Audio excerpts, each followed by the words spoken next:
No matter who you are, rich or poor, woman or man, successful or not, we all share one thing in common, is that we all have 24 hours a day.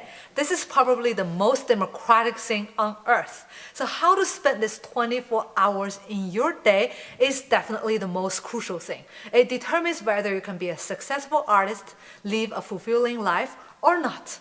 So today I want to talk about time management for creative professionals, especially for artists. And I want to share with you some of my tips and tricks on how to save time and make time for your art or creative projects. I hope those tips can help you become more productive, creative, and efficient.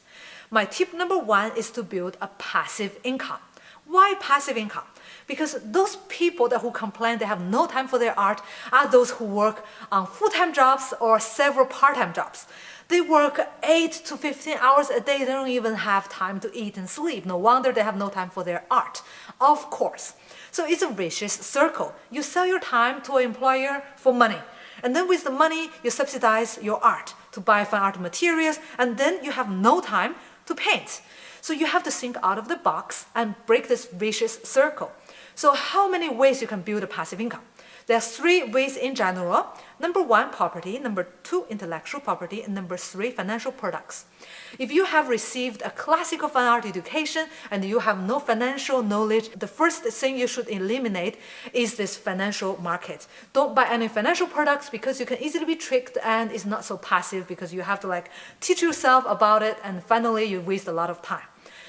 Now you're left with 2 options, property and intellectual property. My favorite is intellectual property. The beauty is you don't need to invest any money up front. You just have to invest your time and knowledge. If you're a photographer like me, for example, you can just take some photos, upload to a stock photo website like Getty Images. Every time when someone uses your photo, you get paid automatically. It's not a lot of money, but with time you can accumulate a fair amount of wealth. If you are a painter, like acrylic painter, oil painter, aquarella painter, or digital painter, what you can do is tutorials, vlogs, or write a blog on your own website so you can attract like-minded fans, artists. You can build your community, you can sell your art with this traffic you generate, and you can have ad revenue. So in a couple of months when you're doing daily update, perhaps in 4, 5, 6 months, you can start to receive paychecks from Google. Now I want to talk about property. Perhaps you may say, property? Are you kidding me? I don't even have money to pay for the rent, and that's why I'm working on so many jobs and I don't have time because I don't have the money. Fair enough, you can access a certain property without buying it, because I'm not saying that you should buy or build a property with your bare hands. Not at all. For example, a friend of mine rented a large warehouse outside of the city, and he divided the warehouse into a little studio space, and he's renting it out to several other artists, and he's making 3 things at the same time. He's making money, right, from subletting the studio space. He's making a community of like-minded artists, which he allows in, right, so he can select. So every time he goes to the studio space to work, he's surrounded by the people he likes. Last but not the least, he is getting this free studio space, so he's not actually paying anything for it. So 1 stone, 3 birds. It reminds me of the Andy Warhol's factory. And you can bring synergy to your workspace and you can actually work on some amazing projects which you cannot do alone. Number 2, automation. Automation can be something very simple. For example, set a timer to the coffee machine, to the laundry machine. My favorite part is when I discovered the timer on the laundry machine, the washing machine, I was like, oh, I didn't know this function, why people actually need it. When I start using it, I realize it's so beautiful because I just need to set it in the evening when I go to sleep. In the morning, everything is ready. My laundry is ready. It just saves time and saves the brain bandwidth. So you don't have to think about this kind of errands all the time and you can more focus on your art. Now with connected smart home and so many devices and smartphones, you can do so much. I don't know if you have heard of this if this, then that, this FTTT app with hundreds of applets. With each applet, you can do so many things. For example, every time you upload an image on your Instagram, you can set it to automatically update your Facebook as well. So every time you do one post, another social media is updated, so you don't have to go to each social media to do it every time. The best part is that people don't expect artists are using automation softwares. They think artists are super manual, like they do everything by hand. Whenever they receive a reply from you on Messenger, on email, they think it was you who are actually answering them yourself. Number 3, outsource. And perhaps outsource has this negative connotation, like, people are suffering in the developing country, they have bad working conditions. Well, this can be true, but not necessarily. Outsourcing can have a very broad sense. For example, every time you send your kids to school, you are outsourcing the education of your children to a private or public institution. That is, let's say, the more positive image of outsource.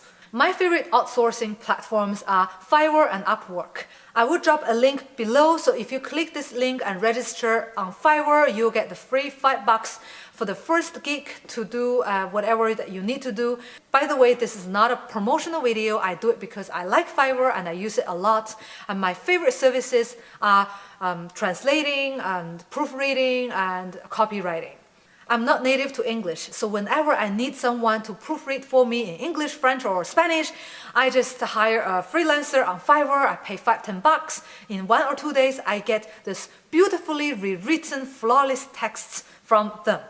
The thing is that you really need to know a little bit about what you are outsourcing and choose these freelancers correctly, like the right job for the right people to do it. If you are outsourcing, for example, to translate your website to Chinese, and if you don't know Chinese, so very likely you can be tricked and without knowing, and you have a very badly written Chinese on your website, and it can really damage your image as a professional.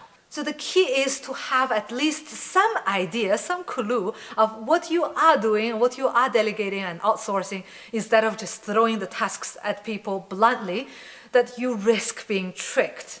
So now comes to my next point, is to have online courses or physical courses, is to take a course and learn the skills that you need as a professional, as a business owner. Being a professional artist is like running your own art business. There are so many things perhaps the art school did not teach you, so it is crucial to learn. For example, how to manage your social media, how to make a website, how to declare taxes, how to protect your intellectual property rights. There's so many things that you could learn.